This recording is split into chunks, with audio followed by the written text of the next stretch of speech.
ಆಕಾಶವಾಣಿ ಧಾರವಾಡ.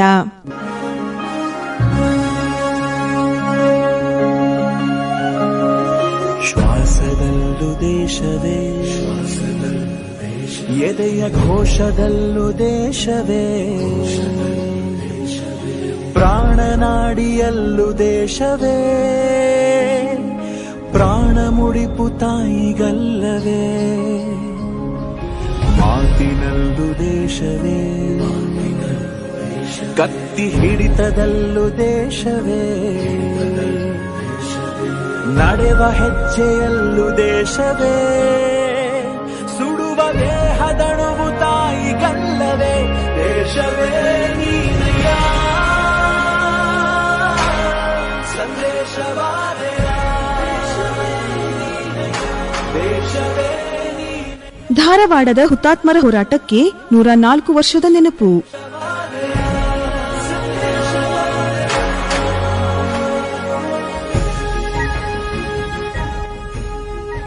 ಕೇಳುಗರೆ ನಮಸ್ಕಾರ. ನಮ್ಮ ದೇಶಕ್ಕೆ ಸ್ವಾತಂತ್ರ್ಯವೆನ್ನುವುದು ಚಿಟಿಕೆ ಹೊಡೆದ ತಕ್ಷಣ ಸಿಕ್ಕಿದ್ದಲ್ಲ. ಸತತ 200 ವರ್ಷಗಳ ಒಂದು ಅಸಾಧಾರಣ ಹೋರಾಟ. ಈ ಹೋರಾಟ ಕಾಲದಲ್ಲಿ ಅತಿ ದೊಡ್ಡ ಆಂದೋಲನಗಳು ಸಹ ನಡೆದವು. ಹಾಗೆಯೇ ಭಾರತದ ಉದ್ದಗಲಕ್ಕೂ ಪುಟ್ಟ ಗ್ರಾಮಗಳಲ್ಲಿಯೂ ಸಹ ತಮ್ಮದೇ ರೀತಿಯಲ್ಲಿ ಚಳುವಳಿಗಳು ನಡೆದವು. ಅದರಲ್ಲಿ 1857ರ ದಂಗೆ ಸಹ ಇರಬಹುದು, ಸ್ವದೇಶಿ ಚಳುವಳಿ, ಅಸಹಕಾರ ಚಳುವಳಿ, ಕರ್ನಾಟಕದಲ್ಲಿ ನಡೆದಂತಹ ಅಸಹಕಾರ ಚಳುವಳಿ, ಉಪ್ಪಿನ ಸತ್ಯಾಗ್ರಹ, ಭಾರತ ಬಿಟ್ಟು ತೊಲಗಿ ಮುಂತಾದವುಗಳು. ಹೀಗೆ ಇನ್ನೂ ಹಲವು ರೀತಿಯಲ್ಲಿ ಚಳುವಳಿ ಹೋರಾಟ ನಡೆದು ನಮ್ಮ ದೇಶಕ್ಕೆ ಸ್ವಾತಂತ್ರ್ಯ ದೊರೆಯಿತು. ಇಂತಹ ಹೋರಾಟಗಳಲ್ಲಿ ನಮ್ಮೂರಾದ ಧಾರವಾಡ ಜಿಲ್ಲೆಯದು ಸಹ ಪಾಲಿದೆ. 1921 ಜುಲೈ 1ರಂದು ಖಿಲಾಫತ್ ಚಳುವಳಿಯೂ ಸಹ ಇಂತಹದೇ. ಕೇಳುಗರೆ ಬನ್ನಿ, 1921 ಜುಲೈ 1ರಂದು ನಡೆದಂತಹ ಈ ಘಟನೆ ಯಾವುದು, ಯಾವುದಕ್ಕಾಗಿ ಈ ಘಟನೆ ಹಾಗೂ ಈ ಹೋರಾಟ ನಡೆಯಿತು ಅನ್ನೋದನ್ನ ತಿಳ್ಕೊಳ್ಳೋಣಂತ. ಧಾರವಾಡದ ಹುತಾತ್ಮರ ಹೋರಾಟಕ್ಕೆ 104 ವರ್ಷದ ನೆನಪು. ಈ ಕುರಿತು ಸಂದರ್ಶನ. ಈ ಕಾರ್ಯಕ್ರಮದಲ್ಲಿ ಭಾಗವಹಿಸುತ್ತಿದ್ದಾರೆ ಶಂಕರ್ ಹಲಗತ್ತಿ ಹಾಗೂ ಉದಯ್ ಎಂಡಿಗೆರಿ. ಕಾರ್ಯಕ್ರಮ ನಡೆಸಿಕೊಡುತ್ತಾರೆ ಶರಣಬಸವ ಚೋಳಿನ್. ಪ್ರಾಣ ಅರ್ಪಿಸಿ ಪತಾಕೆಯಾಗಿ ಹಾರುತ್ತಿರುವೆಯ.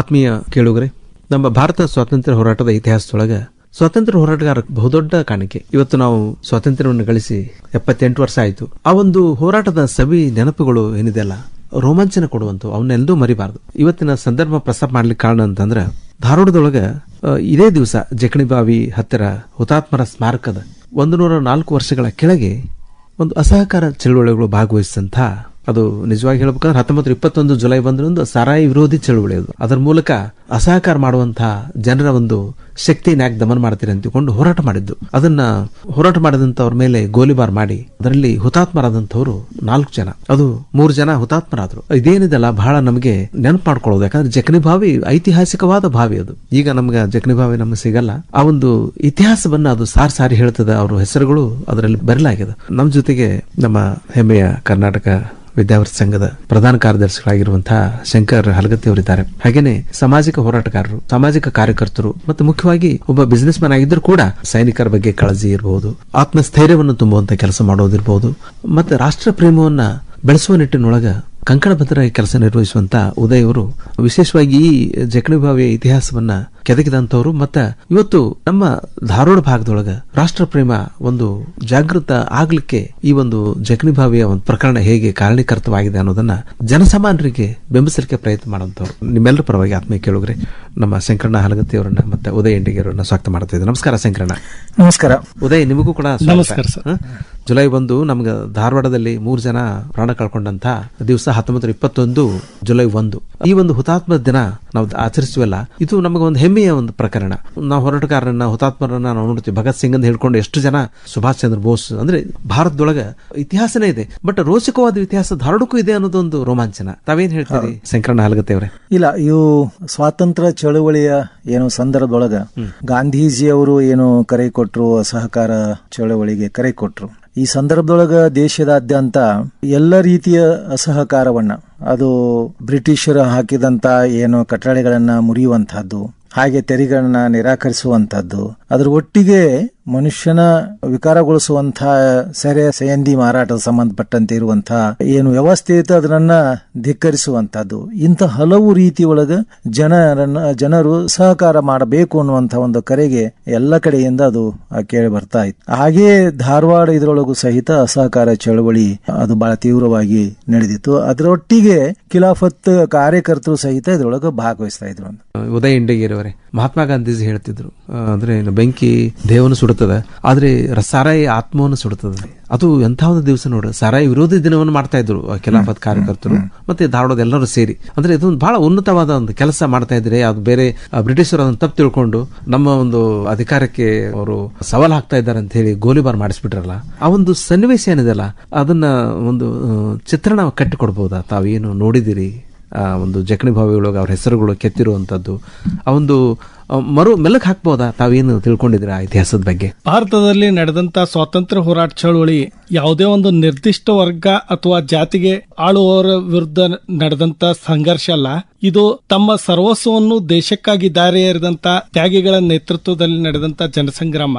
ಧಾರವಾಡದೊಳಗಡೆ ನಡೆದಂತ ಹೋರಾಟದ ಕುರಿತಂತೆ ಹೇಳ್ಬೇಕಂತಂದ್ರ 1920 ಏನ ಅಸಹಕಾರ ಆಂದೋಲನ ಶುರುವಾಯಿತು. ಈ ಅಸಹಕಾರ ಆಂದೋಲನಕ್ಕೆ ಧಾರವಾಡ ಜನನು ಅದರೊಳಗ ಮುನ್ನುಗ್ಗಿ ಸಂಪೂರ್ಣವಾಗಿ ಹೋರಾಟವನ್ನು ಮಾಡ್ತಾ ಇದ್ರು, ಶಾಂತಿಯುತವಾದಂತ ಹೋರಾಟವನ್ನು ಮಾಡ್ತಾ ಇದ್ರು. ಅಂದಿನ ಹೋರಾಟಗಾರರ ಕನಸು ಏನಪ್ಪಾಗಿತ್ತಪ್ಪ ಅಂತಂದ್ರ ದೇಶಕ್ಕಾಗಿ ಕೇವಲ ಒಂದು ರಾಜಕೀಯ ಸ್ವಾತಂತ್ರ್ಯ, ಆರ್ಥಿಕವಾದಂತಹ ಸ್ವಾತಂತ್ರ್ಯವನ್ನು ಪಡೆದುಕೊಳ್ಳೋದಾಗಿದ್ದಿಲ್ಲ. ನಮ್ಮ ದೇಶ ಮುಂದಿನ ತಲೆಮಾರು ಬ್ರಿಟಿಷರ ಹಂಗಿಲ್ದೆ ಬೆಳಿಬೇಕು, ಭಾರತದ ಭವಿಷ್ಯ ಉಜ್ವಲವಾಗಿರಬೇಕು, ಶಿಕ್ಷಣ, ಲಿಂಗ ಸಮಾನತೆ, ಅಸ್ಪೃಶ್ಯತೆ ನಿವಾರಣೆ, ವ್ಯಸನ ಮುಕ್ತ ಭಾರತ, ಸ್ವಾವಲಂಬಿ ಭಾರತದ ಕನಸನ್ನ ಅಂದಿನ ಹಿರಿಯರು ಕಂಡಿದ್ರು. ಕನಸಿನ ಅಂಗವಾಗಿ ಧಾರವಾಡದೊಳಗೆ ನಡೆದಂತದ್ದು ಸರಾಯಿ ವಿರೋಧಿ ಆಂದೋಲನ. ಈ ಒಂದು ಆಂದೋಲನ ನಡೀತಿರ್ಬೇಕಾದ್ರೆ ಆ ಸಂದರ್ಭದೊಳಗ ನಮ್ಮ ಧಾರವಾಡದೊಳಗಡೆ ಒಬ್ಬ ಜಿಲ್ಲಾಧಿಕಾರಿಯಾಗಿ ಪೇಂಟರ್ ಅನ್ನುವಂತವ ಅತ್ಯಂತ ಕ್ರೂರವಾದಂತ ಆಡಳಿತವನ್ನು ನಡೆಸ್ತಿದ್ದ.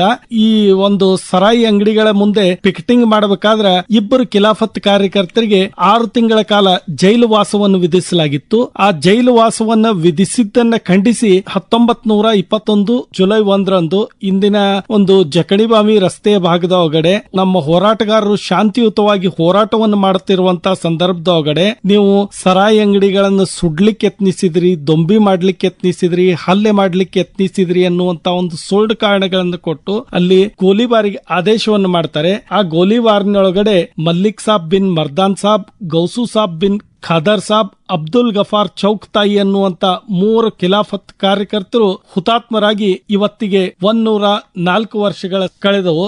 ಇದಲ್ದೇನೆ ಸರ್ಕಾರ ಈ ಒಂದು ಘಟನೆ ಸಂಬಂಧವಾಗಿ 29 ಜನರನ್ನ ದೊಂಬಿಯ ನೆಪ ಹೇಳಿ ಮತ್ತು 27 ಜನರ ಮೇಲೆ ಸುಳ್ಳು ಕಟ್ಲೆಗಳನ್ನು ಹಾಕ್ತದೆ. ಈ ಒಂದು ಹೋರಾಟ ದೀರ್ಘಕಾಲ ನಡೀತಾ ಇರ್ಲಿಕ್ಕೆ ಒಂದು ಹೋರಾಟಗಾರನ್ನ ಭೇಟಿಯಾಗ್ಲಿಕ್ಕೆ ಸ್ವತಃ ಲಾಲಾ ಲಜಪತ್ ರಾಯರೇ ಧಾರವಾಡಕ್ಕೆ ಬಂದು ಸಾರ್ವಜನಿಕವಾಗಿ ಭಾಷಣವನ್ನ ಮಾಡಿ ಅವರಿಗೆ ಧೈರ್ಯವನ್ನ ಹೇಳುವಂತ ಕೆಲಸವನ್ನ ಮಾಡಿದ್ರು. ನೋಡ್ರಿ ಉದಯ ಇಂಡಗಿರಿ ಅವರು, ಹುತಾತ್ಮರ ದಿನವನ್ನು ಯಾಕೆ ಆಚರಿಸ್ತೀವಿ ಅಂದ್ರೆ ಯಾರು ತಮ್ಮ ಪ್ರಾಣವನ್ನು ಬಲಿ ಕೊಡ್ತಾರ ಅದು ಮುಂದಿನ ಒಂದು ಪೀಳಿಗೆಯ ಒಂದು ಏಳಿಗೆಗೋಸ್ಕರ ತಮ್ಮನ್ನು ತಾವು ಬಲಿ ಕೊಡ್ತಾರೆ. ಹೀಗಾಗಿ ಹುತಾತ್ಮರ ದಿನ ಅಂತೀವಿ. ಜನರ ಹೋರಾಟ, ಲಾಲಾ ಲಜಪತ್ ರಾಯ್ ಅವರು ಬಂದರು ಅಂತ ಹೇಳಿ ಹೀಗಾಗಿ ಜಿಲ್ಲಾಡಳಿತದಲ್ಲಿ ಒಂದು ಭಯ ಹುಟ್ಟಿತು, ನಾವು ತಪ್ಪು ಮಾಡಿದ್ವಿ ಕೆಲಸ ಅಂತ ಹೇಳಿ. ಅಂದ್ರೆ ಸಾಮಾನ್ಯವಾಗಿ ಒಂದು ಹಿಂದೂ ಮುಸ್ಲಿಂ ಐಕ್ಯತೆಯನ್ನ ಸಾರುವಂತಹ ಖಿಲಾಫತ್ ಕಾರ್ಯಕರ್ತರು ಅವರು ಸಾಮಾನ್ಯವಾಗಿ ಎಲ್ಲರಿಗೂ ಕೂಡ ಇದು ಒಳ್ಳೇದಲ್ಲ, ಸೆರೆ ಕೊಡೋದು ಬೇಡ, ಅದು ಮಾಡೋದ್ರಿಂದ ನಮ್ಮ ಶಕ್ತಿ ಹೀನ ಆಗ್ತದೆ, ನಮಗೆ ಹೋರಾಟ ಮಾಡೋ ಶಕ್ತಿ ಇರುವುದಿಲ್ಲ, ಸೆರೆ ಅಂಗಡಿಗಳನ್ನು ಬಂದ್ ಮಾಡ್ರಿ ಅಂತ ಏನು ಮಾಡಿದ್ರಲ್ಲ, ಅದು ಎಂತ ಉದಾತ್ತವಾದ ಧ್ಯೇಯ. ಅದನ್ನ ಧಿಕ್ಕರಿಸಿ ಶಂಕರಣ್ಣ ಜಿಲ್ಲಾಡಳಿತ ಗೋಲಿಬಾರ್ ಮಾಡಿದ್ದಕ್ಕೆ ಇದು ಒಂದು ಐತಿಹಾಸಿಕ ಘಟನೆ. ಆ ಜಕಣಿ ಬಾವಿ ಆ ಒಂದು ಸಾಕ್ಷಿ ಕರೆಸಲಿಕ್ಕೆ ಧಾರವಾಡದ ಆ ಪ್ರದೇಶದೊಳಗನೆ ಹೆಚ್ಚು ಸೇಂದಿ ಸರಾಯಿ ಮಾಡುವಂತಹ ಪ್ರದೇಶವಾಗಿತ್ತು. ಅದು ಜಕಣಿ ಬಾವಿ ಅಂತ ಬಹಳ ಐತಿಹಾಸಿಕ ಇರುವಂತಹ ಒಂದು ಬಾವಿ. ಆ ಬಾವಿಯ ಸುತ್ತ ಇರುವಂತಹದ್ದು. ಅದೇ ಪ್ರದೇಶದೊಳಗನೆ ಇದು ಶಾಂತಿಯುತವಾಗಿ ಈಗಾಗಲೇ ಏನು ಉದಯ ಇಂಡಗಿರಿ ಅವರು ಅದನ್ನು ಪ್ರಾರಂಭದ ಹೇಳಿದ್ರು. ಅಂತ ಒಂದು ಸಂದರ್ಭ ಇದ್ರೊಳಗೆ ಅದನ್ನ ಏನು ಅವತ್ತಿನ ಜಿಲ್ಲಾಧಿಕಾರಿ ಮಾಡಬಾರ್ದ ಅದನ್ನ ಆದೇಶ ಮಾಡಿ ಏನು ಹುತಾತ್ಮ ಮಾಡಿದ್ರು. ಕೇಂದ್ರ ಸರ್ಕಾರ ಆ ಹುತಾತ್ಮರನ್ನ ಸ್ಮರಣೆಗಾಗಿ ಒಂದು ಸ್ಮಾರಕವನ್ನು ಅದು ಅಲ್ಲಿ ನಿರ್ಮಾಣ ಮಾಡಿತು. ಇವತ್ತು ಹೇಳಿದ್ರು ಜಕ್ನಿ ಬಾವಿ ಅಂತ ಈಗ ಹೆಸರು ಅಷ್ಟೇ ಇದೆ. ಈಗ ಜಗನಿ ಬಾವಿ ಅದನ್ನ ನಮ್ಮ ಸ್ವಾರ್ಥಕ್ಕಾಗಿ ಅದನ್ನು ಮುಚ್ಚಿಕೊಂಡು ಅದರ ಮೇಲೆ ಏನೆಲ್ಲ ಕಟ್ಟಡಗಳು ಆಗ್ಬಿಟ್ಟಿದಾವೆ. ಇಂಥ ಒಂದು ಐತಿಹಾಸಿಕ ಸ್ಮಾರಕಗಳು ಉಳಿಬೇಕು ಅನ್ನೋದು ಬಹಳ ದೊಡ್ಡ ಕಾಳಜಿ. ಭಾರತದಲ್ಲಿ ಒಂದು ಸ್ವಾತಂತ್ರ್ಯ ಹೋರಾಟಕ್ಕೋಸ್ಕರ ನಮ್ಮ ಧಾರವಾಡದ ಕಾಣಿಕೆ ಏನಿದೆಯಲ್ಲ ಇದು ಅಭೂತಪೂರ್ವವಾದದ್ದು. ಯಾಕಂದ್ರೆ 3 ಜನ ಹುತಾತ್ಮರು ಇನ್ನೂ ಕೂಡ ಅಂದ್ರೆ ಆ ಒಂದು ನೆನಪು ನಮಗೆ ಇರಬೇಕು, ಅಚ್ಚಳಿದ ನೆನಪಾಗಿರ್ಬೇಕು. ಆಮೇಲೆ ಉದಯ ಇಂಡಿಗೇರಿ ಅವರೇ ಆ ಒಂದು ಹುತಾತ್ಮರಾದ ನಂತರ ಖಿಲಾಫತ್ ಕಾರ್ಯಕರ್ತರು ಜಿಲ್ಲಾಧಿಕಾರಿಗಳ ಹತ್ರ ಪತ್ರಕರ್ತರು ಹೋಗ್ತಾರ, ಏನ್ರಿ ಹಿಂಗ್ ಮಾಡಿದ್ರಿ ನೀವು, ಅನ್ಯಾಯ ಮಾಡಿದ್ರಿ ನೀವು. ಯಾಕಂದ್ರೆ ಒಂದು ಪತ್ರಕರ್ತ ಚಳುವಳಿ ಅಂದ್ರೆ ಎದಕ್ಕಿರ್ತದೆ ಅಂದ್ರೆ ಸಮಾಜವನ್ನು ರಕ್ಷಣೆ ಮಾಡೋಕ್ಕೋಸ್ಕರ. ಸರ್ಕಾರ ಏನಾದ್ರು ಅವ್ರ ವಿರುದ್ಧ ದೊಂಬೆ ಇದ್ದಾಗ ಅಥವಾ ಬೇರೆ ಯಾವ್ದಾದ್ರು ಅನ್ಯಾಯ ಸಮಾಜದ ಮೇಲೆ ಆದಾಗ ಅದು ಪ್ರತಿಭಟಿಸೋದು ಒಂದು ಪತ್ರಕರ್ತರ ಜವಾಬ್ದಾರಿ. ಅವರು ಜಿಲ್ಲಾಧಿಕಾರಿ ಮೊದಲೇ ಬ್ರಿಟಿಷ್ ಆಡಳಿತ ಜಿಲ್ಲಾಧಿಕಾರಿ ಕಡೆ ಹೋದಾಗ ಸಾಕಷ್ಟು ಅಮಾನುಷವಾಗಿ ಅವ್ರು ನಡ್ಕೊಂಡ್ರು. ಆ ಒಂದು ಸನ್ನಿವೇಶವನ್ನ ತಾವು ಹೇಳ್ಬೋದಾ? ಬ್ರಿಟಿಷರ ವಿರುದ್ಧ ಹೋರಾಟ ಮಾಡುವಂತ ಸಂದರ್ಭದೊಳಗಡೆ ಪತ್ರಿಕೆಗಳು ಕೂಡ ಹೋರಾಟಗಾರರ ಬತ್ತಳಿಕೆಯಲ್ಲಿದ್ದಂತ ಪ್ರಬಲವಾದಂತ ಅಸ್ತ್ರವಾಗಿತ್ತು. ರಾಷ್ಟ್ರೀಯ ಪ್ರಜ್ಞೆ ಮತ್ತು ಸ್ವದೇಶಾಭಿಮಾನವನ್ನ ಜಾಗೃತಿಗೊಳಿಸುವ ಕುರಿತಂತೆ ನಿರಂತರವಾಗಿ ಚಾಲನೆಯಲ್ಲಿಡುವಂತ ಕೆಲಸವನ್ನ ಅಂದಿನ ಪತ್ರಕರ್ತರು ನಿರಂತರವಾಗಿ ಕೈಗೊಂಡಿದ್ರು. ಪತ್ರಿಕೆಗಳ ಉದ್ದೇಶ ಜನಜಾಗೃತಿ ಹೋರಾಟ, ಸತ್ಯನಿಷ್ಠ ವರದಿಗಳನ್ನ ನಿರ್ಭಯವಾಗಿ ಪ್ರಕಟಿಸುವ ಮೂಲಕ ಸ್ವಾತಂತ್ರ್ಯ ಹೋರಾಟಗಳಿಗೆ ಸ್ಫೂರ್ತಿ ನೀಡುವಂತ ಕೆಲಸವಾಗಿತ್ತು. ಅಂದಿನ ಗೋಲಿಬಾರ್ ಕಟ್ಲೆ ಒಳಗಡೆ ಅಪಾದಿತರೊಳಗ 6 ಜನ ಪತ್ರಕರ್ತರೇ ಇದ್ರು. ಅದರೊಳಗ ದಿವಾಕರರು ಒಬ್ರು. ಕರ್ಮವೀರ ಪತ್ರಿಕೆಯ ಸಂಪಾದಕ ಹಾಗೂ ಪ್ರಕಾಶಕರಾದಂತ ಮಧುರಾವ್ ಕಬ್ಬೂರ್ ಅವರು ಒಮ್ಮೆ ಜಿಲ್ಲಾಧಿಕಾರಿಯಾದಂತ ಪೇಂಟರ್ನನ್ನ ಕಾಣ್ಲಿಕ್ಕೆ ಹೋದಾಗ ಆತ ಅವರನ್ನು ನೋಡಿ ಅತ್ಯಂತ ಸಿಟ್ಟಿನಿಂದ ಹೇಳ್ತಾನೆ, I am thirsty of your blood ಅಂತೇಳಿ ಅವ್ರನ್ನ ಬೆದರಿಸಲಿಕ್ಕೆ ಪ್ರಯತ್ನವನ್ನು ಮಾಡಿದ್ದ. ಮತ್ತ ಆ ರೀತಿಯಾಗಿ ಅವ ಕ್ರಮವನ್ನು ಕೈಗೊಂಡಿದ್ದ. ಆದ್ರೆ ಇವು ಯಾವುದೇ ಕ್ರಮಗಳಿಂದ ಅಂದಿನ ಪತ್ರಿಕೆಗಳು ಬೆದರ್ಲಿಲ್ಲ. ಜಲಿಯನ್ ವಾಲಾಬಾಗ್ ದುರಂತಕ್ಕೆ ಕಾರಣದಂತ ಡಯ್ಯರ್ನ ಜೊತೆ ಪೇಂಟರ್ನನ್ನು ಹೋಲಿಸಿ ಡಯ್ಯರ್ ಎಂದರು ಬಣ್ಣಗಾರನೆ, ಪೇಂಟರ್ ಎಂದರು ಬಣ್ಣಗಾರನೆ ಅಂತ ಹೇಳಿ ಅಂದಿನ ಪತ್ರಿಕೆಗಳು ಬರೆದು ಆ ಕಾಲದೊಳಗಡೆ ಜೈಲಿನಲ್ಲಿದ್ದಂತ ಸಂಪಾದಕರುಗಳ ಪರ ಧಾರವಾಡದ ಪತ್ರಿಕೆಗಳಿಗೆ ಅಲುರದೆ ಲೇಖನಗಳನ್ನ ಬರಿತಾ ಇದ್ರು. ಇನ್ನೊಂದು ಹೇಳ್ಬೇಕಪ್ಪ ಅಂತಂದ್ರ ಈ 3 ಜನ ಖಿಲಾಫತ್ ಕಾರ್ಯಕರ್ತರು ಆ ಸಂದರ್ಭದಾಗ ಹುತಾತ್ಮರಾಗುವುದರ ಜೊತೆಗೆ 39 ಜನರಿಗೆ ಗಾಯಗಳಾಯಿತು. ಅವತ್ತಿನ ದಿವಸ ಅಂದಿನ ಕಾಂಗ್ರೆಸ್ ಪಕ್ಷದ ಮುಖಂಡರಲ್ಲಿ ಒಬ್ಬರಾಗಿದ್ದಂತ ಶಿವಲಿಂಗಯ್ಯ ಅಯ್ಯಪ್ಪಯ್ಯ ಲಿಂಬೆಣದೇವರ ಮಠ ಅವರ ಹೊಟ್ಟೆಗೆ ಗುಂಡು ತಗಲಿ 1 ತಿಂಗಳ ಕಾಲ ಸಿವಿಲ್ ಆಸ್ಪತ್ರೆಯೊಳಗ ಚಿಕಿತ್ಸೆಯನ್ನು ಪಡೆದದ್ದನ್ನ ಅವರ ಹಿರಿಯ ಮಗ ಮತ್ತು ಇಂದಿನ ಹಿರಿಯ ನಾಗರಿಕರಾದಂತ ಸಂಗಮೇಶ್ವರಯ್ಯ ಲಿಂಬೆಣದೇವರ ಮಠ ಅವರು ಇವತ್ತಿನ ದಿವಸನು ಅತ್ಯಂತ ಅಭಿಮಾನದಿಂದ ನೆನಪಿಸಿಕೊಳ್ತಾರೆ. ಮತ್ತ ಈ ಘಟನೆಯ ಕುರಿತಂತೆ ಸರ್ಕಾರ ವಿಚಾರಣಾ ಆಯೋಗವನ್ನ ನಡೆಸಬೇಕು ಅನ್ನುವಂತ ಬೇಡಿಕೆಯನ್ನು ಬಂದಾಗ ಅಂದಿನ ಬ್ರಿಟಿಷ್ ಸರ್ಕಾರ ವಿಚಾರಣಾ ಆಯೋಗವನ್ನ ನೇಮಿಸಂಗಿಲ್ಲ. ಅಖಿಲ ಭಾರತ ಕಾಂಗ್ರೆಸ್ ಸಮಿತಿಯೇ ಅಬ್ಬಾಸ್ ತಯ್ಯಬ್ಬಿ, ಭವಾನಿ ಶಂಕರ್ ನಿಯೋಗಿ ಮತ್ತು SS ಸೆಟ್ಲೂರ್ ಅವರನ್ನು ಒಳಗೊಂಡಂತ ವಿಚಾರಣಾ ಆಯೋಗವನ್ನು ನೇಮಿಸಿತ್ತು. ಇಡೀ ದೇಶದೊಳಗಡೆ ಈ ಘಟನೆಗೆ ಒಂದು ವಿಶೇಷವಾದಂತ ಪ್ರಚಾರ ಸಿಕ್ತು. ನೋಡ್ರಿ ಉದಯ ಅವರೇ, ಇದು ಬಹಳ ಅಮಾನುಷ್ಯವಾದದ್ದು. ಯಾಕಂದ್ರೆ ಒಂದು ವಿಚಾರಣೆ ಆಯೋಗ ಮಾಡ್ಲಿಕ್ಕೂ ತಯಾರಿಲ್ಲ. ಅವಾಗ ಪತ್ರಕರ್ತರು ಬಂದ್ರೆ ಅವ್ರಿಗೆ I am thirsty of blood ಅಂದ್ರೆ ಎಂಥ ಒಂದು ಆಡಳಿತ ಇತ್ತು ಅಂದ್ರೆ ಬ್ರಿಟಿಷ್ ಆಡಳಿತದ ಒಂದು ನೆನಪುಗಳು ಕರಾಳ ದಿನಗಳು ಹೆಂಗಿದ್ವು ಅಂತ ತಿಳಿಸ್ತದೆ. ಕರೆಣ ಈ ಜುಲೈ 1 ಏನಿದೆ ಅಲ್ಲ, ಇದನ್ನ ನಾವು ಖಂಡಿತವಾಗಿ ಆ ಹುತಾತ್ಮರ ದಿನ ಅಂತಾನೆ ಧಾರವಾಡದ ಮಟ್ಟಿಗೆ ಆಚರಿಸಬೇಕು. ಮತ್ತೆ ಇದು ಜನಜಾಗೃತಿ ಆಗ್ಬೇಕು. ಯಾಕಂದ್ರೆ ಈ ಮುಂದಿನ ಪೀಳಿಗೆಯವರಿಗೆ ಹೇಗೆ ಜನ ಆ ಒಂದು ಸಂದರ್ಭದೊಳಗೆ ತಮ್ಮ ಜೀವವನ್ನು ತ್ಯಾಗ ಮಾಡಿದ್ರು ಅಂತ ಹೇಳಿ ಇದು ನಿಜವಾಗ್ಲೂ ಇವತ್ತಿನ ಪೀಳಿಗೆ ರಾಷ್ಟ್ರಾಭಿಮಾನ ಕುರಿತಂತೆ ಏನು ಸ್ವಾತಂತ್ರ್ಯಕ್ಕಾಗಿ ತ್ಯಾಗ ಮಾಡಿದ್ರು, ಯಾವುದೇ ಫಲಾಪೇಕ್ಷೆ ಇಲ್ದೇನೆ ಇವತ್ತು ಏನಾದರೂ ನಾವು ಕೆಲಸ ಮಾಡಬೇಕು ಅಂದ್ರೆ ಅದಕ್ಕೆ ಏನ್ ನನಗ ಸಿಗ್ತೈತಿ ಅನ್ನುವಂತ ವ್ಯವಸ್ಥೆ ಇದ್ ಹೊತ್ತಿನೊಳಗ ಆವಾಗಿನದ್ರೊಳಗ ಮನೆ ಮಠ ಬಿಟ್ಟು ಪ್ರಾಣವನ್ನು ಲೆಕ್ಕಿಸದೇನೆ ಹೋರಾಟಕ್ಕೆ ಇಳಿದಿದ್ರಲ್ಲ, ಅಂಥದೊಂದು ನೆನಪನ್ನ ಅಂಥ ಒಂದು ಘಟನೆಗಳನ್ನ ಇವತ್ತಿನ ಯುವ ಜನಾಂಗಕ್ಕ ಮಕ್ಕಳಿಗೆ ತಿಳಿಸುವ ಕೆಲಸ ತುರ್ತಾಗಿ ಆಗ್ಬೇಕಾಗಿದೆ ಅಂತೆ. ಶಂಕರಣ್ಣ, ಈಗ ನೋಡೋ, ಈಗ ನಮಗೆ ಪತ್ರಕರ್ತರ ಒಂದು ನಾವು ಅಸಹಕಾರ ನೋಡಿದಾಗ ಅವರನ್ನೇ ಹೆದರಿಸ್ಬಿಟ್ರು. ನಮಗೆ ಈ ಸಂದರ್ಭದೊಳಗೆ ಪಾಟೀಲ್ ಪುಟ್ಟಪ್ಪ ನೆನಪಾಗ್ತಾರೆ. ಹೌದು, ಪಾಟೀಲ್ ಪುಟ್ಟಪ್ಪ ಅವರು ಸಿಂಹ ಸ್ವಪ್ನ ಆಗಿದ್ರು ಸರ್ಕಾರಕ್ಕೆ. ವಿಧಾನಸೌಧಕ್ಕೆ ಪಾಟೀಲ್ ಪುಟ್ಟಪ್ಪ ಹೋಗ್ತಾರಂದ್ರೆ ಎಲ್ಲಾರು ಎದ್ದು ನಿಲ್ತಿದ್ರು, ಅವ್ರೊಬ್ಬರು ಕೊಡ್ತಿದ್ರು. ಅಂದ್ರೆ ಅಷ್ಟು ಅಂದ್ರೆ ಪತ್ರಕರ್ತರಿಗೆ ಬೆಲೆ ತಂದುಕೊಟ್ಟಂತವ್ರು ಪಾಟೀಲ್ ಪುಟ್ಟಪ್ಪ ಅವರು. ಈ ಸಂದರ್ಭದೊಳಗೆ ಯಾಕೆ ನೆನಪಾಗ್ತದೆ ಅಂದ್ರೆ ಹುತಾತ್ಮರ ಆದ ಸಂದರ್ಭದೊಳಗೆ ಪತ್ರಕರ್ತರು ಬಿಡ್ಲಿಲ್ಲ, ತಮ್ಮ ಇದನ್ನ ಹೋರಾಟ ಮಾಡಿದ್ರು. ತಮ್ಮ ಅಭಿಪ್ರಾಯ ಸ್ಪಷ್ಟವಾಗಿನೇ ಹೇಳಿ ಮಾಡಿದ್ದಾರೆ. ಜಗ್ಲಿಲ್ಲ ಅನ್ನೋದೊಂದು ಬಿಟ್ರೆ ಕಾಂಗ್ರೆಸ್ ಕೂಡ ಒಂದು ಆಯೋಗವನ್ನು ಮಾಡಿ ಅದನ್ನ ಒಂದು ವಿಚಾರಣೆ ಮಾಡಿದ್ದು ನಿಜವಾಗಿ ಕೂಡ ಸಮಾಧಾನಕರ ಸಂಗತಿ. ನಮ್ಮ ಮೈಲಾರ್ ಮಹದೇವಪ್ಪ ನೆನಪಾಗ್ತದೆ. ಅಂತ ಸಣ್ಣ ವಯಸ್ಸಿನೊಳಗನ ಗಾಂಧೀಜಿ ಅವರ ಅನುಯಾಯಿ, ಗಾಂಧೀಜಿ ಇದ್ರೊಳಗ ಸ್ವಯಂ ಭಾಗವಹಿಸಿದ್ರು. ತಮ್ಮ ಹುತಾತ್ಮರ ಆದ್ರಲ್ಲ, ಕರ್ನಾಟಕದಿಂದ ಅದು ನೆನಪಾಗ್ತದೆ. ಆ ಒಂದು ಘಟನೆ ಬಗ್ಗೆ ಒಂದೆರಡು ಮಾತು ಹೇಳ್ಬೋದು. ಕರ್ನಾಟಕದಿಂದ ಅವರೊಬ್ಬರೇ ಅದನ್ನ ಭಾಗವಹಿಸಿದ್ದು. ಇದ್ರೊಳಗ ಅವರು ಗಾಂಧಿಯವರ ಏನು ಅನುಯಾಯಿಯಾಗಿ ಅಸಹಕಾರ ಚಳವಳಿ ಗಾಂಧಿಯವರು ಈ ಅಸಹಕಾರ ಚಳವಳಿಗೆ ಏನು ಕರೆ ಇತ್ತು ಅಂತ ಹೇಳಿದ್ರೆ, ಪೊಲೀಸರು ಬಡಿದ್ರು ಸಹಿತ ಅವ್ರು ಹಿಂಸೆ ಮಾಡಿದ್ರು ಪ್ರತಿ ಹಿಂಸೆ ಮಾಡಕೂಡುದು ಅಂತ. ಅಂಥ ಒಂದು ತತ್ವದ ಅಡಿಯೊಳಗನೆ ಮೈಲಾರ ಮಹದೇವಪ್ಪ ಅವರು ಇದನ್ನ ಮಾಡಿದ್ದು. ಅವರು ಅಸಹಕಾರ ಚಳವಳಿ ಅಂದ್ರೆ ಎಲ್ಲ ರೀತಿಯ, ಅದು ಕರ ನಿರಾಕರಣೆ ಇರಬಹುದು, ಅದು ಪಿಕೆಟಿಂಗ್ ಇರಬಹುದು, ಹಣ ಸಂಗ್ರಹ ಮಾಡಿದ್ದನ್ನ ಸರ್ಕಾರ ಮಾಡಿದ್ದನ್ನ ಅದನ್ನ ಲೂಟಿ ಮಾಡುವಂತಹದ್ದಿರಬಹುದು, ಟ್ರೈನ್ ಅನ್ನ ತಡೆಯುವಂತಹದ್ದಿರಬಹುದು, ಇಂಥವೆಲ್ಲ ಅಸಹಕಾರವನ್ನ ಮಾಡುವ ಇದ್ರೊಳ ಸಂದರ್ಭದೊಳಗನೆ ಮೈಲಾರ ಮಹದೇವಪ್ಪ ಏನು ಅವರ ಸಹಚರರು 3 ಜನರು ಗೋಲಿ ಬಾರಿಗೆ ಬಲಿ ಆಗ್ತಾರಲ್ಲ, ಇವತ್ತು ಅಂಥವ್ರ ತ್ಯಾಗದ ಇದರಿಂದ ನಾವು ಇವತ್ತು ಸ್ವಾತಂತ್ರ್ಯವನ್ನ ನಾವು ಅನುಭವಿಸ್ತಾ ಇದ್ದೇವೆ. ಈ ಹಿನ್ನೆಲೆಯೊಳಗ ಮೈಲಾರ ಮಹದೇವಪ್ಪ ಅವರ ಹೋರಾಟದ ರೀತಿ ಇತ್ತಲ್ಲ, ಬಹುತೇಕ ಅವ್ರ ಕೈಯೊಳಗಿದ್ದು ಅವರು ಪಿಸ್ತೂಲ್ ಹಿಡಿದಾಗ್ಲಿ ಅಥವಾ ಇನ್ನೊಬ್ಬ ಬ್ರಿಟಿಷ್ ವಿರುದ್ಧ ಹೋರಾಡಬಹುದಾಗಿತ್ತು. ಅವ್ರು ಎಂದೂ ಆ ಇದಕ್ಕೆ ಹೋಗ್ಲಿಲ್ಲ. ನಮ್ಮ ಉದ್ದೇಶ ಏನು, ಗಾಂಧಿ ಅವರು ಏನ್ ಕರೆ ಕೊಟ್ಟರು ಅದೇ ರೀತಿ ಒಳಗೆ ಅದನ್ನು ಮುನ್ನಡಿಬೇಕು ಅನ್ನುವಂಥ ಇದನ್ನ ಇಟ್ಟುಕೊಂಡನ ಆ ಹೋರಾಟಗಾರ ಮಾಡಿದ್ದು. ಅವತ್ತಿನ ಸಂದರ್ಭದೊಳಗೆ ನಮಗೆ ಇವತ್ತಿಗೂ ಕಣ್ಮುಂದ್ ಬರುವಂತಹದ್ದು ಏನು ಅಂದ್ರೆ, ಗುಡ್ಡದೊಳಗ ಗವಿಯೊಳಗ ಅವಿತ್ಕೊಂಡು ಬ್ರಿಟಿಷರ ಕಣ್ಣಿಗೆ ಸಿಗದನೆ ಈ ಅಸಹಕಾರ ಚಳವಳಿ ಮಾಡ್ತಾ ಇದ್ರಲ್ಲ, ಇದು ಇಡೀ ಬರೇ ಒಂದು ಹಳ್ಳಿ ಅಲ್ಲ, ದೇಶದಾದ್ಯಂತ ಪ್ರತಿ ಹಳ್ಳಿಯೊಳಗೂ ಸಹಿತ ಅದ ವ್ಯಾಪಿಸುವ ಹಾಗಾಗಿತ್ತು ಅಂತ. ಒಬ್ಬ ಮೈಲಾರ ಮಹದೇವಪ್ಪ ಅವರು ಮಾಡಿದ ಪರಿಣಾಮ ಹಳ್ಳಿಗೆ ಅದು ವ್ಯಾಪ್ತಿ ಆತಂತ. ಹಾಗೆ ಇಲ್ಲಿ ಇವತ್ತು ಏನು ಇವತ್ತಿನ 1ನೇ ತಾರೀಕಿನ ಚಳವಳಿ ಏನು ಆಗಿದ್ದ ಘಟನೆ ಅದ, ಅದು ಎಷ್ಟರ ಮಟ್ಟಿಗೆ ಪರಿಣಾಮ ಆಯ್ತು ಅಂದ್ರೆ ಹಳ್ಳಿಗೂ ಸಹಿತ ಅದರ ಪ್ರತಿಭಟನೆಗಳು ಅಸಹಕಾರ ಚಳವಳಿ ಹೆಚ್ಚು ಆಯ್ತು ಅಂತ.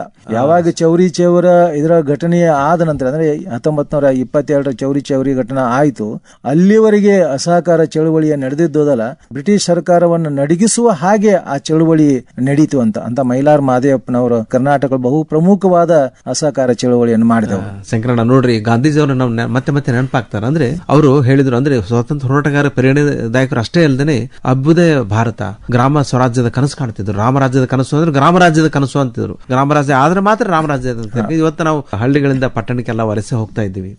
ಆಮೇಲೆ ಅವತ್ತಿನ ಒಂದು ಹೋರಾಟದೊಳಗ ನಾವು ನೋಡಿದ್ರೆ ಗಂಗಾಧರ ದೇಶಪಾಂಡೆ ಇರ್ಬೋದು, ಅಣ್ಣು ಗುರುಜಿ ಇರ್ಬೋದು, ನಮ್ಮ ಶಂಕರ್ ಕುರ್ತಕೋಟಿ ದಂಪತಿಗಳು ಇರ್ಬೋದು, ಜಯದೇವತೆ ಲಿಗಾಡಿ ಇರ್ಬೋದು. ಅಂದ್ರೆ ಹೋರಾಟಗಾರರು ನಮ್ಮ ಭಾಗದೊಳಗ ಅವತ್ತು ಸಾಕಷ್ಟು ಹೋರಾಟ ಮಾಡಿದ್ರು. ಉದಯ ಇಂಡಿಗಿರಿ ನಿಮಗೆ ಯಾವ ಸ್ಫೂರ್ತಿ ಆಗ್ಯಾರ? ಯಾಕಂದ್ರೆ ತಾವು ಕಾರ್ಗಿಲ್ ಸ್ತೂಪದ ಒಂದು ಧಾರವಾಡದೊಳಗ ಅದು ಪ್ರಪ್ರಥಮ ಐತಿಹಾಸಿಕವಾಗಿ ಕಾರ್ಗಿಲ್ ವಿಜಯೋತ್ಸವವನ್ನು ಆಚರಿಸುವ ಸಂದರ್ಭದೊಳಗ ಆ ಒಂದು ಸೈನಿಕರ, ನಮ್ಮ ಹುತಾತ್ಮರಂತ ಸೈನಿಕರ ಸ್ಮಾರಕವಾಗಿ ಕಾರ್ಗಿಲ್ ಸ್ತೂಪವನ್ನು ತಾವು ಸಾಕಷ್ಟು ಹಿರಿಯರ ಜೊತೆಗೂಡಿ ಮಾಡಿದಿರಿ. ಈ ಒಂದು ರಾಷ್ಟ್ರಾಭಿಮಾನ, ಈ ಒಂದು ಪ್ರೇಮ ನಿಮ್ಮಲ್ಲಿ ಮೊಳಕೆ ಹೊಡೋದು ಹೆಂಗ? ಈ ಖಿಲಾಫತ್ ಕಾರ್ಯಕರ್ತರು ಏನು ಹುತಾತ್ಮರಾದ್ರಲ್ಲ, ಆ ಒಂದು ಸಂಗತಿ ನಿಮ್ಮನ್ನು ಬಹಳ ನೋವುಂಟು ಮಾಡಿತ್ತು ಹೇಗೆ?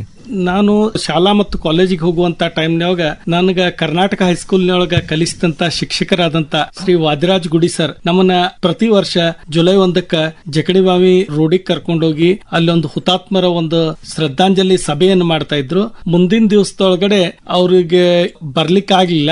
ಆ ನಂತರ ನಾವೇ ನಮ್ಮ ಶಂಕರ್ ಹಲ್ಗತ್ತಿ ಸರ್ ಇರ್ಬೋದು, ಬಸವಪ್ರಭು ಹೊಸಕೇರಿ ಅವರು, ಶಂಕರಣ್ಣ ಕುಂಬಿ ಅವರು, ಈ ತರ ಹಿರಿಯರ ಒಂದು ಮುಂದಾಳತ್ವದೊಳಗ ಮತ್ತು ಅವ್ರ ಮಾರ್ಗದರ್ಶನದೊಳಗ ಕಳೆದ 25 ವರ್ಷಗಳಿಂದ ನಿರಂತರವಾಗಿ ಈ ಒಂದು ಕಾರ್ಯಕ್ರಮವನ್ನ ಮಾಡ್ತಾ ಬಂದಿದ್ದೇವೆ. ಈ ಒಂದು ಕಾರ್ಯಕ್ರಮವನ್ನ ಮಾಡುವಂತ ಹಿಂದಿನ ಒಂದು ಮುಖ್ಯ ಉದ್ದೇಶ ಏನಪ್ಪಾ ಅಂತಂದ್ರ, ಇಂದಿನ ಯುವ ಪೀಳಿಗೆಗೆ ಸ್ವಾತಂತ್ರ್ಯತೆ ಕುರಿತಂತ ವಿಚಾರಗಳು ನಮಗೆ ಸಂಬಂಧಿಸಿದಲ್ಲ ಅನ್ನುವಂತ ಮನೋಭಾವನೆ ಇದೆ. ನಮಗ ರಾಷ್ಟ್ರೀಯವಾಗಿ ಹೋರಾಟ ಮಾಡಿದಂತ ಮುಂಚೂಣಿ ಹೋಗಿದ್ದಂತ ಸ್ವಾತಂತ್ರ್ಯ ಹೋರಾಟಗಾರರ ಹೆಸರುಗಳು ಪಠ್ಯ ಪುಸ್ತಕದೊಳಗೆ ಸಿಗ್ತಾವ್. ಆದ್ರೆ ಸ್ಥಳೀಯವಾಗಿ ಏನು ಒಂದು ಸ್ವಾತಂತ್ರ್ಯ ಹೋರಾಟವನ್ನು ಮಾಡಿದ್ದಾರೆ ಅವ್ರ ಎಲ್ಲರ ಹೆಸರುಗಳನ್ನ ಇತಿಹಾಸದ ಪುಟದೊಳಗ ದಾಖಲಿಸಲಿಕ್ಕೆ ನಮ್ಮ ಇತಿಹಾಸಕಾರರಿಗೆ ಸಾಧ್ಯ ಆಗಿಲ್ಲ. ಸ್ವಾತಂತ್ರ್ಯವಾಗಿ ನಿಸ್ವಾರ್ಥವಾಗಿ ಹೋರಾಡಿ ನೋವನ್ನು ತಿಂದು ಜೀವವನ್ನ ಅರ್ಪಿಸಿದಂತ ಈ ಸ್ವಾತಂತ್ರ್ಯ ಪ್ರೇಮಿಗಳ ಇತಿಹಾಸ ಇವತ್ತಿನ ದಿವಸ ಬೆಳಕಿಗೆ ಬರಬೇಕಾಗಿದೆ. ಇವುಗಳನ್ನ ರಾಷ್ಟ್ರದ ಹಿತಕ್ಕಾಗಿ ಈ ವಿಚಾರಗಳನ್ನ ಇಂದಿನ ಯುವ ಪೀಳಿಗೆಗೆ ಮನಮುಟ್ಟುವಂತೆ ತಿಳಿಸುವಂತ ಕಾರ್ಯ ನಮಗಿರುವಂತ ದೊಡ್ಡ ಸವಾಲು.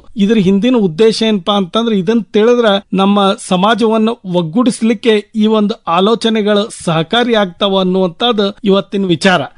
ನೀವು ಅತ್ಯುತ್ತಮ ಮಾತು ಹೇಳಿದ್ರು ಉದಯ್. ಶಂಕರಣ್ಣ ನೋಡ್ರಿ, ಇವತ್ತು ನಮ್ಮ ಬದುಕು ಎತ್ತಸಾಗಿದೆ. ನೀವು ರಾಜಕೀಯ ನಾಯಕರನ್ನಷ್ಟೇ ನಾವು ದೂಷಣೆ ಮಾಡೋದು ಸರಿಯಲ್ಲ. ಇವತ್ತು ನಮ್ಮ ಸಾಕಷ್ಟು ಉದ್ಯಮಿಗಳು ಇರ್ಬೋದು, ಆಮೇಲೆ ನಮ್ಮ ಸರ್ಕಾರ ನೌಕರದಾರ ಇರ್ಬೋದು. ಒಂದು ಮನೆ ಇದ್ರೆ ಸಾಲದ್ರೆ ಇನ್ನೊಂದು ಮಗನಿಗೊಂದು ಸೈಟ್ ಬೇಕು, ಮಗಳಿಗೊಂದು ಸೈಟ್ ಬೇಕು. ಅಂದ್ರೆ ನಾವು ಆರ್ಥಿಕವಾಗಿ ನಾವು ಸದೃಢರಾಗಬೇಕು ಅನ್ನೋ ಇದರ ಹಿಂದ ಸ್ವಾತಂತ್ರ್ಯ ಹೋರಾಟಗಾರ ಮನೆಯೊಳಗ ಊಟಕ್ಕೆ ರೊಟ್ಟಿದ್ದಿಲ್ಲ, ಆದ್ರೆ ಅವರಲ್ಲಿ ಸ್ವಾತಂತ್ರ್ಯದ ಕಿಚ್ಚ ಎಷ್ಟಿತ್ತು ಅಂದ್ರೆ ಇವತ್ತು ನಾವು ಸ್ವಾತಂತ್ರ್ಯ ಪಡೆದು ಇವತ್ತು ಭಾರತ ಭವ್ಯ ಭಾರತವಾಗಲಿಕ್ಕೆ ಅದೇ ಕಾರಣ. ಆ ಪ್ರಾಮಾಣಿಕತೆ ಅನ್ನೋದು ಯಾಕೆ ಮಾಯ ಆಗ್ತಾ ಇದೆ?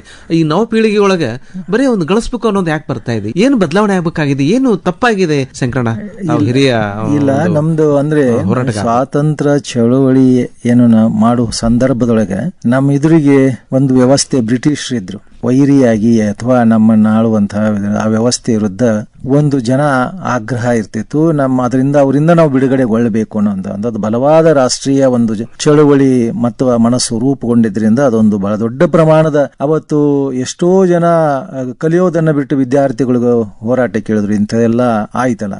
ಅಂಥ ಒಂದು ಸಂದರ್ಭದೊಳಗ ರಾಷ್ಟ್ರಾಭಿಮಾನ ಅನ್ನೋದೇನಿದೆ ಐತಲ್ಲ, ಒಂದು ರಾಷ್ಟ್ರಾಭಿಮಾನ, ನಾವೆಲ್ಲ ರಾಷ್ಟ್ರವನ್ನು ಉಳಿಸೋಬೇಕು ಅನ್ನುವಂಥ ಕಿಚ್ಚು ಅವತ್ತಿನ ಇದ್ರೊಳಗಿತ್ತು. ಆ ಕಿಚ್ಚಿನ ಇತಿಹಾಸ ಅಥವಾ ಅದರ ತ್ಯಾಗ, ಅದ ಗಾಂಧಿಯನ್ ಮೊದಲುಗೊಂಡು ಪ್ರತಿ ಹಳ್ಳಿ ಒಳಗೂ ಸಹಿತ ಇವತ್ತು ಮೈಲಾರ ಮಹದೇವಪ್ಪ ನೆನಪಿಸ್ಕೊಂಡ್ರಲ್ಲ, ಅವರು ಗುಡ್ಡದಾಗಿದ್ರ ಹೋಗಿ ಬುತ್ತಿ ಕೊಟ್ಟು ಹೆಣ್ಮಕ್ಳು ಹೋಗಿ ಬುತ್ತಿ ಕೊಟ್ಟು ಬರ್ತಿದ್ರು, ಕದ್ದಿಲೆ ಹೋಗಿ ದನ ಕಾಯುವಂತ ಜನ ಹೋಗಿ ಬುತ್ತಿ ಕೊಟ್ಟು ಬರ್ತಿದ್ರು. ಇಂಥ ರಾಷ್ಟ್ರಾಭಿಮಾನ ಪ್ರತಿಯೊಬ್ಬ ವ್ಯಕ್ತಿಯೊಳಗ ಇತ್ತು. ಅದು ಏನ್ ಕೇವಲ 78 ವರ್ಷದೊಳಗೆ ಇವತ್ತು ಏನಾಗಿದೆ ಅಂದ್ರೆ ಅಂಥ ಒಂದು ರಾಷ್ಟ್ರಾಭಿಮಾನದ ಇದನ್ನ ಮುಂದಿನ ಪೀಳಿಗೆಗೆ ಕಟ್ಟಿ ಕೊಡದೈತಲ್ಲ, ಆ ಕಟ್ಟಿ ಕೊಡುವೊಳಗೆ ನಾವು ಸೋತಿದ್ದೇವೆ ಅಂತ. ಅದು ಬಹುತೇಕ ಈ ಕಾರಣಕ್ಕಾಗಿನೇ ಇವತ್ತು ಎಲ್ಲ ಕಡೆ ಅದು. ಇವತ್ತು ಏನಾಗಿದೆ ಅಂದ್ರೆ ನಾನು ಅಷ್ಟೇ ಆರಾಮಿರ್ಬೇಕು, ನನ್ನ ಮನೆ ಪಕ್ಕದೊಳಗೆ ಆರಾಮಿರೋದು ನಡೀತೈತೆ ಅಂತ ಅವ್ರು ಹಾಳಾದ್ರೂ ಚಿಂತಿಲ್ಲ, ನಾನು ಆರೋಗ್ಯವಾಗಿರ್ಬೇಕು, ನನ್ನ ಮನೆ ಸೇಫ್ ಇರಬೇಕು, ನನ್ನ ಕುಟುಂಬ ಸೇಫ್ ಇರಬೇಕು ಅಂತ ಇಷ್ಟನ್ನು ಮಾತ್ರ ನಿರೀಕ್ಷೆ ಇರ್ತಾನೆ. ಆದ್ರೆ ದುರಂತ ಅಂದ್ರೆ ಮನಿ ಪಕ್ಕದ ಮನೆಗೆ ಏನಾರು ಬೆಂಕಿ ಹತ್ತಿದ್ರೆ ನನ್ನ ಮನೆಗೂ ಬೆಂಕಿ ಹತ್ತೈತಿ ಅನ್ನುವಂತ ಅರಿವು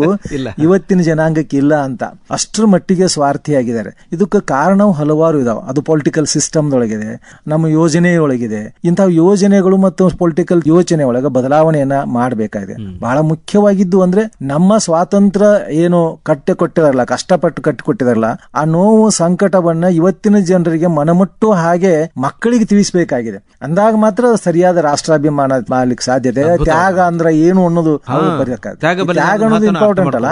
ನಮ್ಮ ಮಕ್ಕಳೊಳಗೆ ತ್ಯಾಗ ಅನ್ನೋ ಪರಿಕಲ್ಪನೆ ಇಲ್ಲಿವಾಗ ಎಲ್ಲವೂ ನೀವು ಹೇಳಿದ್ರಲ್ಲ, ಒಂದ್ ಬದ್ಲಿ ಇನ್ನೊಂದು ಬೇಕು. ನಾನು ಇರೋನೇ ಒಬ್ಬನೇ ಮಗ, ಹೌದು, ಒಬ್ಬನೇ ಮಗ ಇದ್ರು ಸಹಿತ 10 ಸೈಟ್ ಇರಬೇಕು, 10 ಬಿಲ್ಡಿಂಗ್ ಇರಬೇಕು, 100 ಎಕರೆ ಜಾಗ ಇರಬೇಕು. ಇಂಥ ಒಂದು ವ್ಯಸನ, ಈ ವ್ಯಸನದಿಂದ ಬಹುತೇಕ ನಾವು ಬೇರೆ ದಿಕ್ಕಿನೊಳಗೆ ಹೊಂಟಿದೀವಿ. ವ್ಯಸನ ಇದನ್ನ ಬದಲಾಗಬೇಕು ಅಂದ್ರೆ ಏನು ಪೀಳಿಗೆ ಇದಲ್ಲ, ಹೊಸ ಪೀಳಿಗೆ ಬರ್ತದ,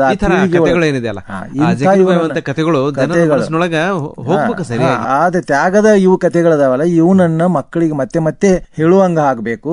ಅಂತ ಪ್ರದೇಶಗಳನ್ನು ತೋರಿಸುವಂಗ ಆಗ್ಬೇಕು. ಬಹಳ ಮುಖ್ಯವಾಗಿದ್ದು ಚೆನ್ನಮ್ಮನ ಹಿಡಿದಿಟ್ಟಂತ ಪ್ರದೇಶವನ್ನು ತೋರಿಸುವಂತದ್ದಾಗಿರ್ಬೋದು, ಮೈಲಾರ ಮಹದೇವಪ್ಪನ ತೋರಿಸುವಂತ ಜಾಗ ತೋರಿಸುವಂತದ್ದಾಗಿರ್ಬೋದು.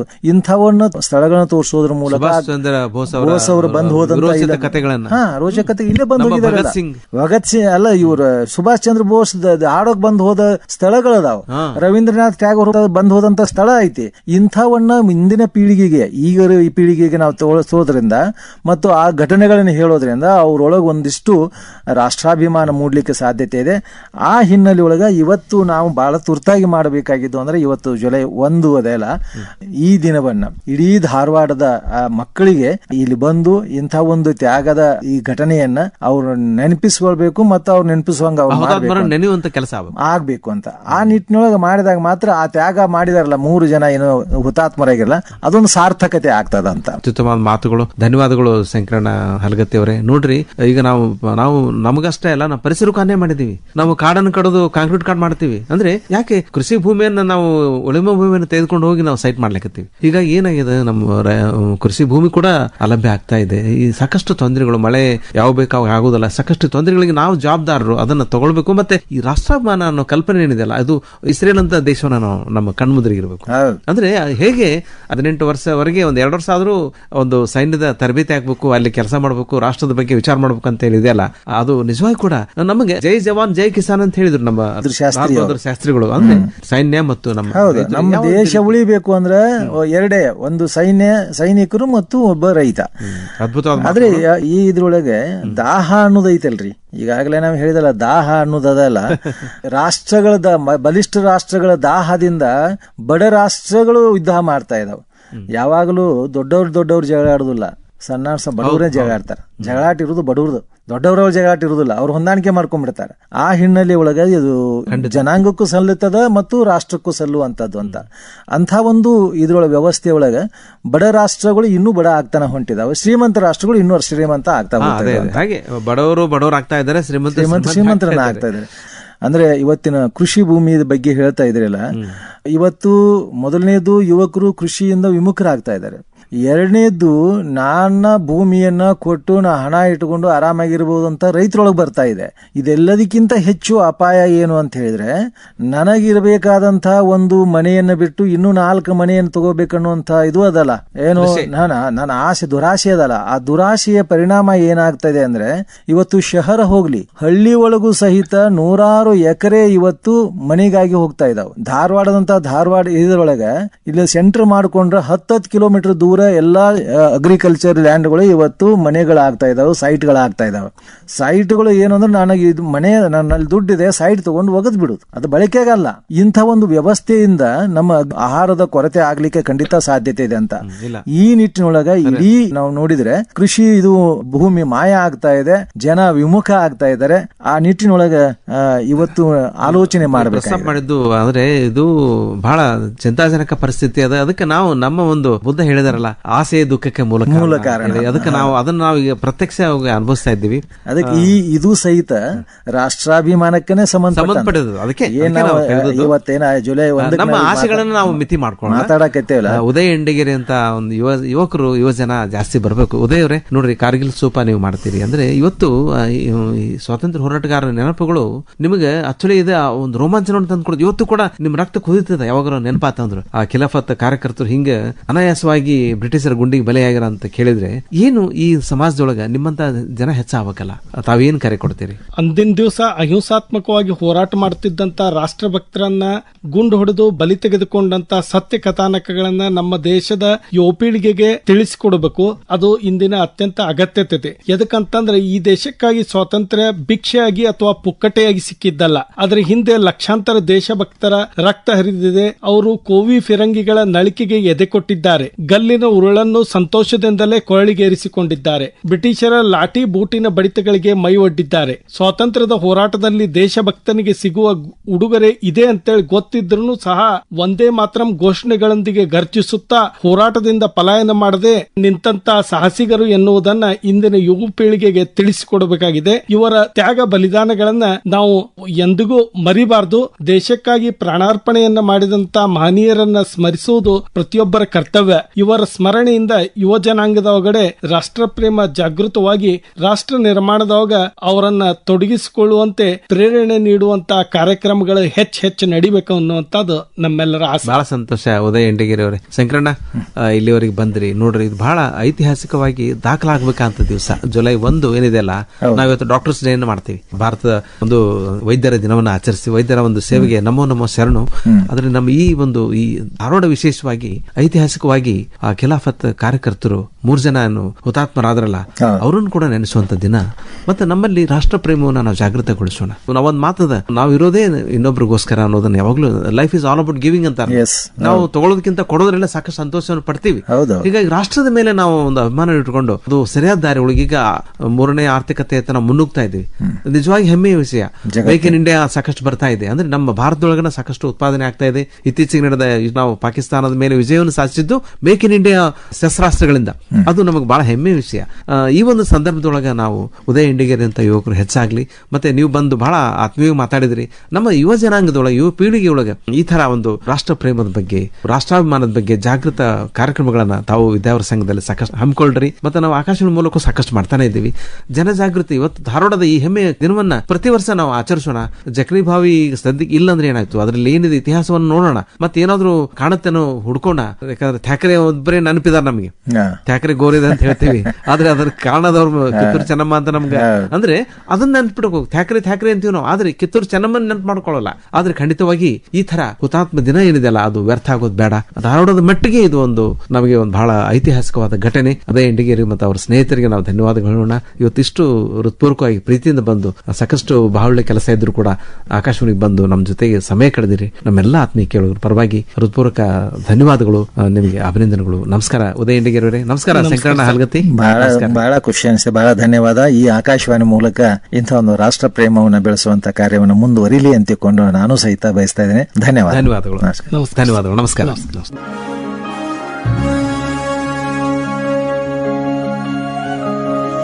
ಶ್ವಾಸದಲ್ಲೂ ದೇಶವೇ, ಎದೆಯ ಘೋಷದಲ್ಲೂ ದೇಶವೇ,